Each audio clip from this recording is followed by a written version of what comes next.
Bonjour, bonjour, bonsoir, bonsoir na bandinyoso. Ya la voix céleste mbote na bino esika bozali. Boza ebele bosola na biso partout dans le monde. Na niveau Amérique bino tout mbote esika bozali. To en Europe. Na Europe précisément na Suisse, na ville Zurich, maman prophétesse de Kao. Moi maki na Belgique. Siwa mbanja ma fatu na Suède bozana Asie, Océanie, en Afrique, sans oublier en République démocratique du Congo. C'est toujours votre humble serviteur Moïse Mao Kanchiba l'émission Bolingaka.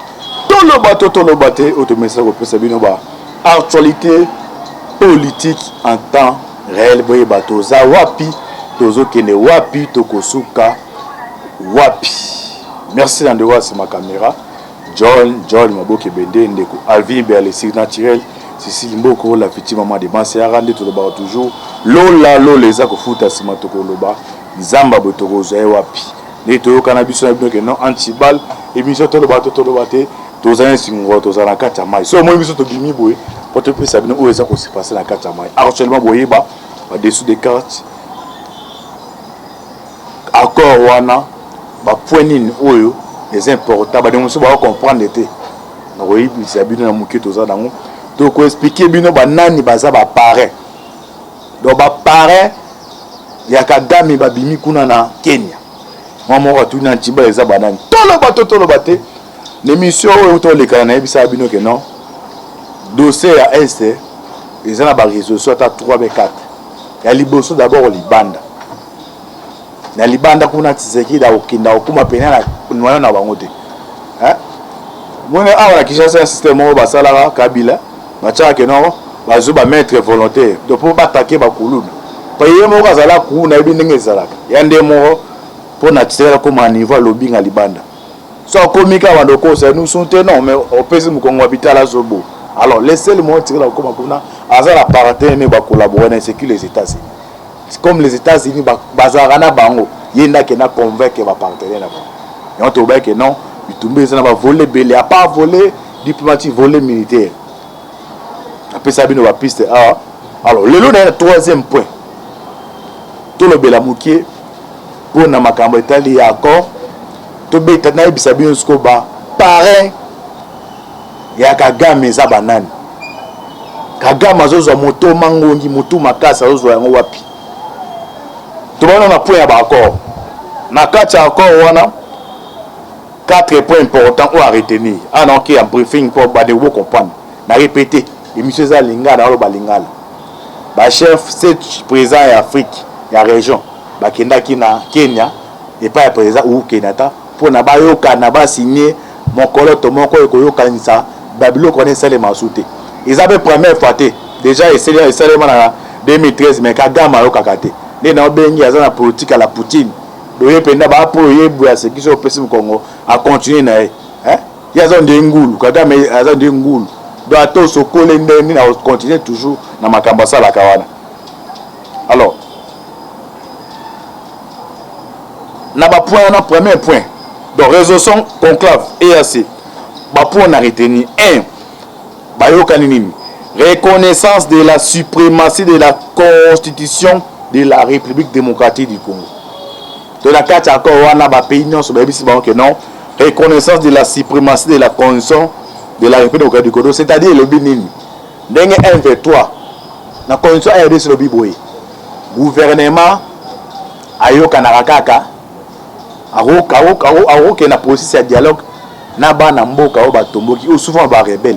Mais o azali un terroriste de condition RDC interdit. Ya kufanda ni na table de bon négocier. Mais Kabila asala on a 1v3. Sur bango comme ça habitude. Et ça c'est moi na bike. C'est papa a gagné l'inga na ozoloko na bambiango a obonde la ngai. So mais ça c'est bon à continuer nango. Donc selon conseil biso et puis c'est ningisa, hein? Rebelle. Nesi moi na nda kwa c'est que te parler pour négocier, mais on azali un terroriste ba négocier kana été. Mais na tango ka ba neko salima. Yango awa voir RDC tirer da kabiso que non bon dima que non, bon reconnaître suprématie. Donc il y a condition na biso oh tout ça condition. Neto ça eux en dehors to ça la ngote parce que aux amakas bango to bandemi premier point. Deuxième point, déploiement force régionale Rwanda qui va coopérer avec les FARDC. Donc ça dit force régionale. Ba pays teza zinga na RDC. Oya tini soda na ye. Oya tini ba soda na ye. Oya tini ba soda bango sauf Rwanda ndo otinda te. Bango tout ba osangana pona baya na est. Est-ce que ba ozala na force ko leka MONUSCO? To éviter. Voilà deuxième résolution. 3. Cessation des hostilités plus retrait des postes récemment occupés à Bunagana. Donc ndenge ba signé en Ngobwe. Na Lombango 1-3 ba longo na Bunagana ba zonga esika ba utaki. Et puis bitumano sezo bundama déjà ici là. Wana troisième point à grosso modo ici là. Yasuka discours ya haine. Na ebité et c'est ça yango wana oyo ba poni ndeko moko ya parlement de Bukom ko ba ina bango bakangi. Donc discours haine ndenge nini. Omoni Rwanda sikatel bomae ba pekisi yango do soki ba yoki yango na ba tie ba service habilité. Est-ce que ça paye yango 20 paye ma soli ba deson et ça parmi ba 4 points na ba signé. O ba utuku na niveau ya Kenya. Awa siko bandeko na koti na mama na point. Boye ba nani baza ba pare ya Rwanda. On ba na l'autre fona bise bino que non. Bandeko muso IDPS ba komata ke il y a Kolobake non. C'est toujours Kabila a participé sur 100% à 70% de boité. Mais mingi c'est ça qui est mingi mabe. Parce que ça li kamon ko yo réseau. Asko yazo démonter bino ba nani baza ba parrain ya Kagame. Tolo baté. Na discours tu sais qui dit. Faut dire non surtout les Royaumes-Unis. Pourquoi le bagage surtout les Royaumes-Unis? Bandeko, histoire ba changera honte. Ah boy banani baza ba pareil à Rwanda. Bolanda bien. Na ibisa bino que non. Pareil aza comme démon. Satan zaka yemoko. Mais à se transformer na planète sous forme de démon belé. Moussous aza mami wata mais c'est toujours Satan mais il a forme mami wata moussou ya comme na comme hôtel la chance à kaka hein Jésus qui s'est mzaza le même aujourd'hui hier éternellement les baloba na Bible mais Satan a chance hein a recommandé sur WhatsApp Facebook il entre maintenant comme Facebook ou aza chrétien da comprendre mais na tango ya kala zaki et c'est comme moussous ou aza na bangul mais c'est quoi compte à Facebook. Vous entendez un responsable sur Facebook. À côté de ma caméra, c'est un film pour nous. Pas au moins, bien que compte Facebook, au moins, film. C'est toujours les Satan. WhatsApp, pour nous faire des bruits, moi, ça tient le loco sans demander. Au côté de Facebook, que non, biso va formation, bilo que les caché. Au début, que formation, c'est une carte à vendre, mais non, donc Satan a changé comme modèle. Ou on compare, a changé comme modèle.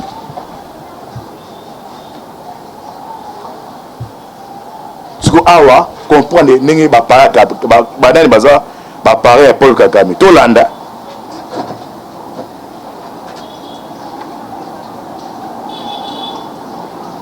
pour l'histoire il y a un écrivain historiquement encore à un niveau à Kenya. J'espère que Fatih n'est pas un boy faut sa journal on a appelé Bobi Misango pour l'histoire landa nani atina Kagame. Conflit du Kivu. Un héritage, on a titre naï. Un héritage de l'Allemagne. Bokanga bakombo. L'inorezo, royer, ozo sepela, moye bité. Yokawa, un écrivain titre na ebimi na Kenya. Baobini. Un héritage de l'Allemagne. De la Belgique. Père Mouta Kolonza, Rwanda de la Belgique. Oye abaté ba tapis rouge et de Mobutu 1930 bandeko maman azawana tinda mona kenda zwa biki okoma 1930 ngai nazaki te yo potala ngai msumu na ndimite uzalaki mais bakokolo na biso bazalaka Belgique ana mtazali na ngonga wana puissant yoka. En 1930, l'administration coloniale belge au Royaume 1930, l'administration coloniale belge fit venir du Rwanda environ 150 000 travailleurs rwandais. Bande komoni émission na osalango na ba professeur so sa Dorothée Ozosko Mathieu. Yoka sa landa histoire bandeko. Yona wa men non mona faille la seule pot de presse. Oh non, situation c'est le mutabwa exact c'est que na tuni oh. Mais on sala on a qui politique, c'est beza qui muté mabe. Même ndé mon bande musu ya et dépasse bande ba nyonso c'est Kabila. Awa 1930 à moins ko ato na ngomu. Kabila pas réalité, mais yoka histoire. C'est un écrivain à quoi donc Abisi Babilo Moro scandalé. Yoka. En 1930, l'administration coloniale belge fit venir du Rwanda environ 150 000 travailleurs rwandais. 150 000 travailleurs rwandais. Qui gagne à combien? Et déjà, mais Belgique est à combien? 150 000 travailleurs rwandais, dont la plupart étaient de Hutus.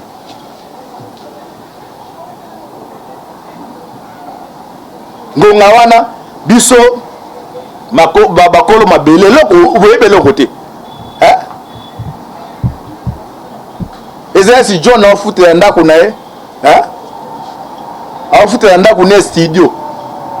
Yemona abo azala mwana me. A moi na fanda wate pa ndako ya muke me asutu kabwe mpamo ka yebwe nengulu po ba no po ba kota ba fanda oh ça même ya iba donc administration belge ya époque coloniale ba ya na 150 000 travailleurs rwandais mingi ba bia bazali ba tuti bande ko bolanda dont la plupart étaient Hutus pardon pour travailler dans les plantations au Kivu. Et au cas plantation wana ko boulete que non il y a français ba utiliser ko bilangate et ba yeba sa bilanga mais na kati wana na plantation les esika ba richesse sa biso ezalaki siko yebisa ngai 150 000 ba yena bango muso azali na âge à 10 ans a commis à 18 ans alingi pe mchéri moko wana congolaise muso pe bazaki ba jeune balinga leka bangwana babotami bana bakoli babotami na Kivu wana 1930 tela on qui passe ezalaki est-ce que question ba belge to bengani bango to luki indépendance ba yibisa biso que non bazana ba identité bato wana o baki na bango non donc 150 000 la misusu balongwe Kivu akomi na Goma musalo Goma aye koto na Kinshasa ba koti ba infiltré biso.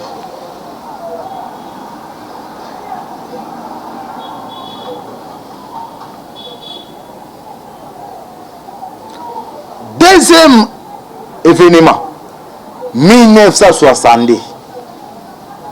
Moi j'espère qu'il y a toujours une indépendance 2 ans 1962.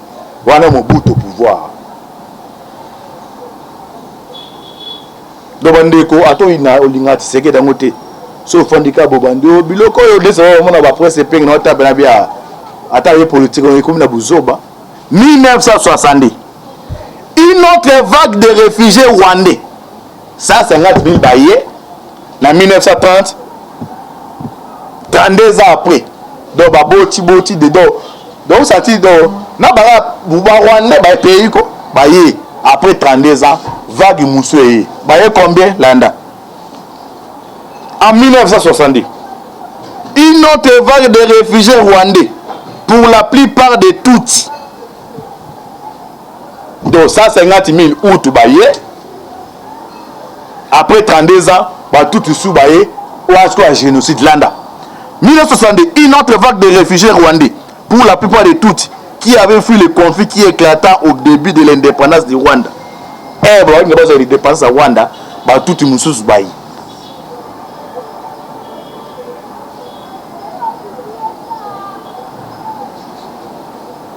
Nombre combien? 142 000. Calculez 150 000 au 1930. époque colonel belge na babakisi combien ata kutu babik la KGB bango KGB service à renseignement ya RIS ata espionnage yango c'est nombre bato baye baye bango tu baza basango te baza bato babali baboti bana awa batali c'est que tu vois citer un peu ma beloko problème ici que bandi yango wana. Bon, une autre vague de réfugiés rwandais, pour la plupart de toutes, qui avaient fui le conflit qui éclata au début de l'indépendance du Rwanda, était arrivée sur le sol congolais. La majorité de ces toutes étaient instruits, à peu près 500 000 de descendants de ces migrants et réfugiés rwandophones vivent dans les plateaux de Massissi, une région très fertile où la population autochtone était pratiquement déplacée par le pouvoir colonial. Ainsi, la population rwandophone devient majoritaire dans les Massissi. Bande kozo comprendre. Na Massissi, ba Congolais, ba Zaïrois à l'époque, ba Congolais, ba Belge, ba Matete, bango ba Kimi zone na Massissi. C'est un plan. Donc le système a dit kelemba de to coloniser bango boy ba kimbango ba bimi ba à l'époque wana na bossa le combo na même na histoire to tanga boy ba nani ba sangwana bando teleme na bango batalia bato ti bo senga indépendance ba créer ba ki ba coloniser Rwanda donc ba tie 2000 tout parce que batali que non Rwanda o eza sous forme eloko ezate to coloniser ba on va travailler quelque chose to le koto mais to côté donc bande koso ata lelo soki yo mutu yo komi présent ngana we kata eza pona mutu tel non FDL ya ye eza a continuer ngo so bon so penane balongo bona ba ki na est kuna ba yena bangwa imagine Rubewa vice président de la République Rubewa bande ko bolanda ba révélation. La majorité de ces Tutsis étaient instruits, à peu près 500 000 de descendants de ces migrants et réfugiés rwandophones vivent dans le plateau de Massissi, une région très fertile où la population autochtone était pratiquement déplacée par les pouvoirs coloniaux. Ainsi, la population rwandophone devient majoritaire dans les Massissi. Ainsi, 1 million d'habitants ebino. Donc, il y a basé belé. Et belé, il y a dominer bino. Et ceux qui ont été bandés, bon landa ba révélation. A toi njama pambola histoire wana. Abiso za ba venda yeweja. Ne bate ba histoire o. Ba ba pesa ngo ba yote point. Révélation ebimi kuna na Kenya.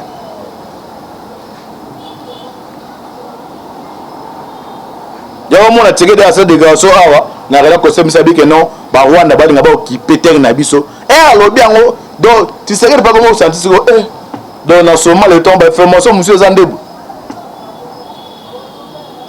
yo mingi yo mutu la mukara no tsheba musique aussi so ke obeti Paris foot deux zara ba distanciation mais so yo loko ye biti o ika likambwe biloba lo bebandi ça odo yo da biti ko mingi o bazana ba ndeko baza libanda ba do ba jitate do o bino likambute mais so oye akoloba loba mwana beli yo za docteur faut traiter en ndako traiter to moment hôpital okomo bisa docteur ndeza segezaka malaria faut tuber bidine dipiron mais yo ebinyozo yo funa ndako faut tuber dipiron oye pas monter atangele loko wana oye pas monter ya ebelo kwa koleko c'est terre congolais ya za bongotier nyonso o ezala mokili ayebi de ya mona ka game Tshisekedi bwe ela tira nguma mbo ya moni ne so la pose peng bateki mboka. Après des années, cette population rwandophone connaît une croissance démographique à Vimbani nera expliquer rat baboti ba Vimbani. Quand le colonel Joseph Désiré Mobutu devient président du Congo, Mobutu va politiquement tirer profit de cette population rwandophone qui avaient les dos au mur, étant donné que les pouvoirs coloniaux qui les avaient fait venir en RDC venaient de les laisser la place aux dirigeants congolais et que les autochtones voulaient récupérer leurs terres. Congolais. Batali que oh, bato bayaki mais bakomi majorité koleka biso. Ba parce que luka ko récupérer terre bitumé bandi. Nini oya bandeko landa. Mobutu asali nini? Mobutu va maintenir cette population rwandophone dans les massifs et va en faire une alliée loyale pour des visées sécuritaires et politiques dans la région du Kivu et dans les pays voisins. Cette élite toute riche et intellectuelle est au Kabongo Bisengimana. Pas Patalika Barado. Wana Mobutu Bisengimana directeur ya cabinet ya Mobutu. Njamba a été payé, il faut que Ndebo bak sa connaissance. Bisengimana Salen atali kotowe. Bisenguna baga hein Kobina azui kaka Bawando ba mvayi wana abwaki bango baki oza connaissance. Bazongi awa et comme sikoyo pour occuper pour cette force dans la compétence telle.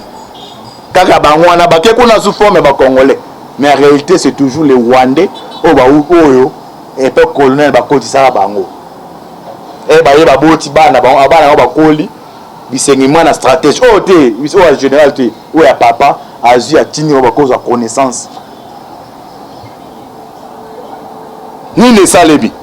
Mobutu va maintenir cette population rwandophone dans les massifs et va en faire une alliée loyale pour des visées sécuritaires et politiques dans la région du Kivu et dans les pays voisins.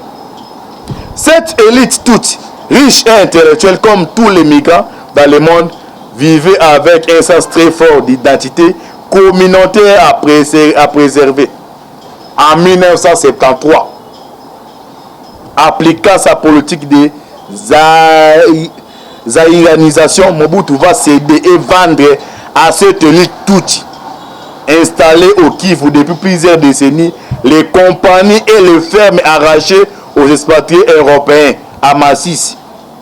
Par exemple, où 42% de tous ces territoires est occupé par de très larges plantations et de fermes, Mobutu céda 92% de ces plantations et de fermes au Tutsi. Est-ce que le bandit?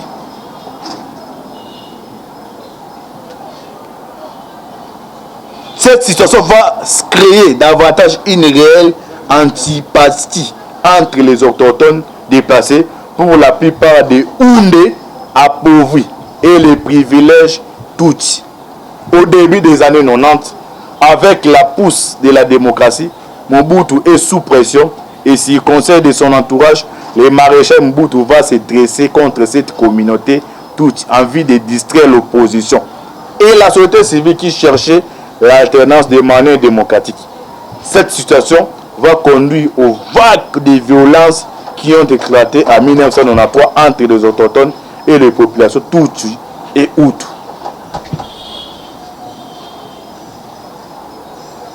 Bandeko, papa ou balandi va comprendre que non. Non, la voix c'est tout le bateau, tout le bateau. Tozango, tozanga kata mai. Au monde en Tibala, on va mwana mukaza jeune. Mais makama bien mikolo ezobima. Vous landi dengue détail. Et puis ce n'a landi bien. Révélation histoire fait à jour na Wikileaks. On a vu ça le mingo considéré Wikileaks, c'est un magazine les américains et le avoir information d'état après 100 ans, bah mis ça en donc Belgique a une bango. Le bout tu peux la boya. Il y a pesi bango sur oyo. Papa et comme elle n'a kende boy. Elle a ça semblable à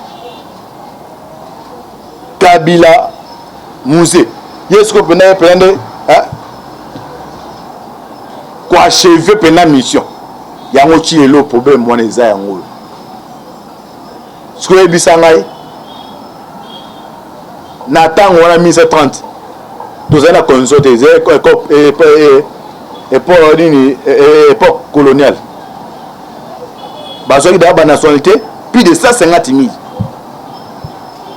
do bakoti na mwambe na biso banda kala otata la bango nyonso baza boye alo balingala mais landela origine aye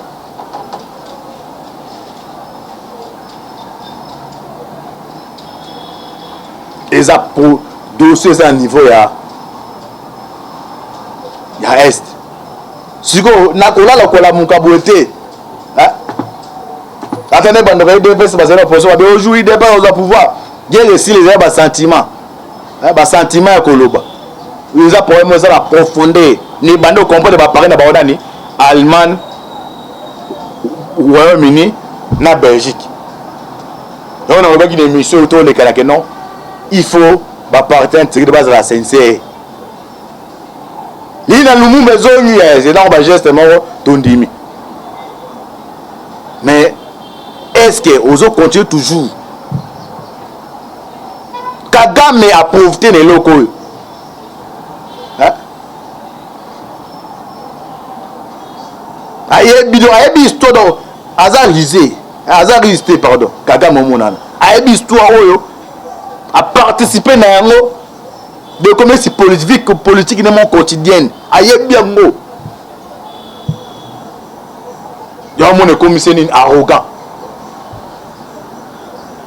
ce que parler non bango jeune bosala so ba ki mao e indi boy nous soutenons nous demandons na wana e maloba na tati kuna butu ko mekate za des indocop na bango so connaît ko s'entêter bango ba po ba assassiner yo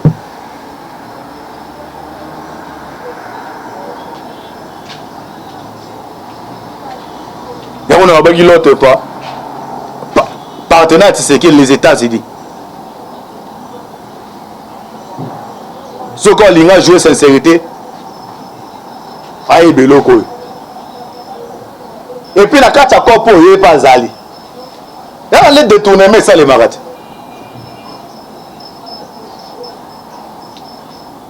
na détournement un bon ebimi o azu aïe ce mot quand il va essayer à l'andela yo besoin oyo on sait qu'il faut base sincère ce pena partenariat bilatéral privilégié et le bamana ba français za solo ba benda bande kwa matoi ba tout ata ba bolingi nini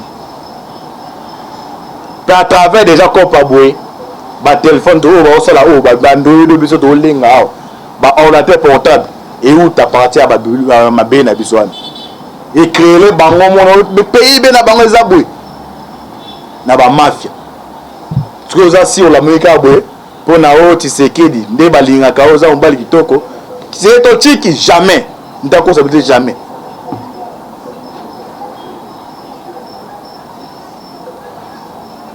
ce que mingi biloka boy ce rivalité nde mon échangeaka parce awa sotali na bakoba payer tangami awa ba risque bazati si Tshisekedi ya ozaki be andimi ko sala coopération avec la Russie et risa ko yabo a détruire nyonso ayebi mangano nde bobanda raté yo mona mingi ya comme na Centrafrique na Mali babiloko ya baboko a meza soute pas ma c'est que zati mais comme les États-Unis il a des intérêts avec leurs partenaires ou et ça kaka et on va fonti no kimia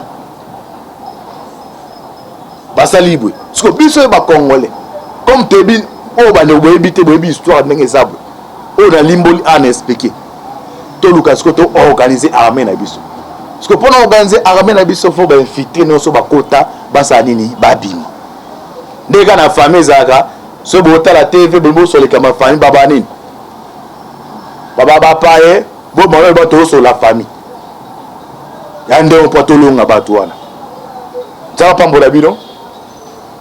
C'était toujours votre humble serviteur Moïse Maoka qui na muke ou nazaki nango na partager na boyeba n'expliquer d'abord ba corps ici actuellement à niveau ya Kenya na besoin histoire ba révélation o bande musu bande ko ba histoire ndenge ezali bezali kamarotika nango tisekete ya okendaka yo talingo pour yo za présent o za toujours la même loko mais comme il est profiter que na souci ya ko changer yango to simba na biso pona Congo est gagné. Et les privilèges tous. Au début des années 90, avec la pousse de la démocratie, Mobutu est sous pression et s'il conseille de son entourage, le maréchal Mobutu va se dresser contre cette communauté toute en vue de distraire l'opposition. Et la société civile qui cherchait l'alternance des manières démocratiques. Cette situation va conduire aux vagues de violences qui ont éclaté en 1993 entre les autochtones et les populations Tutsi et Hutu.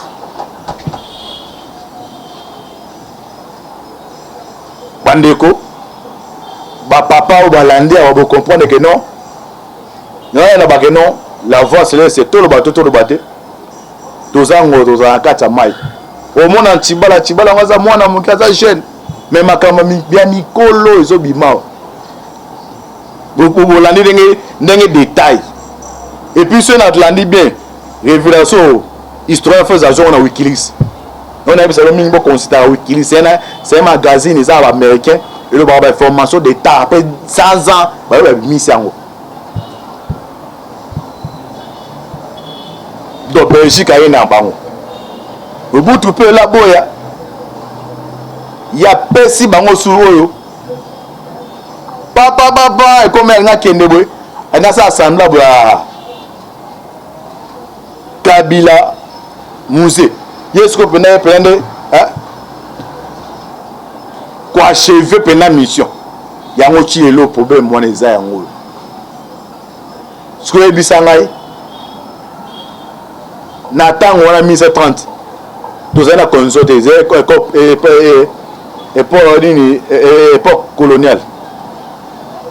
Bazoki d'aba nationalité plus de 150 000. Donc ba koti na mwambe na biso banda kala. Otata la bango no so bazabu yalo balingala mais landela original.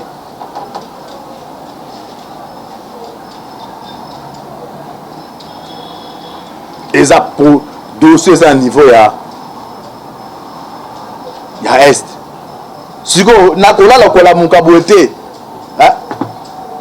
Attendez bande de faire passer la position de aujourd'hui débat au pouvoir. Bien les si les sentiments. Hein ba sentiment koloba. Ils a problème ça la profondeur. Ni bande comprendre ba parler na ba odani Allemagne, Royaume-Uni, na Belgique. Donc on a pas qui des missions autour les Canadiens non. Il faut partir de base à la sincère. Il y a le maison c'est là on va justement tondimi. Mais est-ce que aux autres continuent toujours? Kagame a profité des locaux. Hein? Ayebi histoire dans Azarisé, pardon. Kagame monana. Ayebi histoire oyo. À participer dans yango de commerce politique de mon quotidien aye bien ngo ya mon commissaire arrogant ce que ba parler non bango jeune bosala so ba ki ma e indi boy nous soutenons nous demandons na wala e maloba na tati kuna butu ko mekate za des indocop na bango so connaît ko s'entêter on va pas assassiner.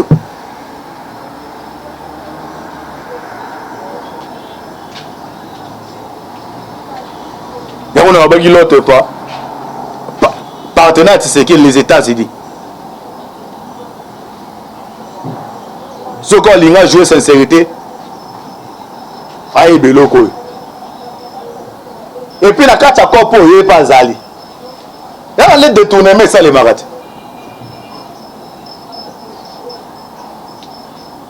Na détournement un bon ebimi o azu ayi ce moko ali va essayer landela bo yo besoin o ayo on sait qu'il faut base la sincère ce pena partenariat bilatéral privilégié et le bamana ba français za solo ba benda bande kwa matoi ba tout ata ba bolingi nini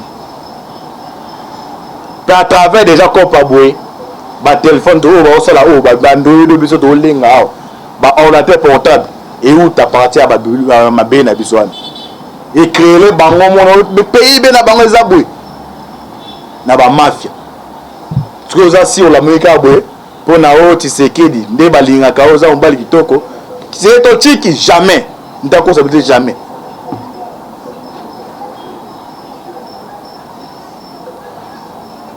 tuko mingi biloka boye ce rivalité nde mon échangeaka parce awa sotali na bakoba paye tangami awa baris bazati si Tshisekedi ya ozaki be andimi ko sala coopération avec la Russie et Russie ko yabo a détruire nyonso ayebi mangano nde bobanda raté yo na mingi ya comme na Centrafrique na Mali babiloko ya baboko a meza soute pas ma c'est que zati mais comme les États-Unis il a des intérêts avec leurs partenaires ou et ça kaka et on va fonzi no kimia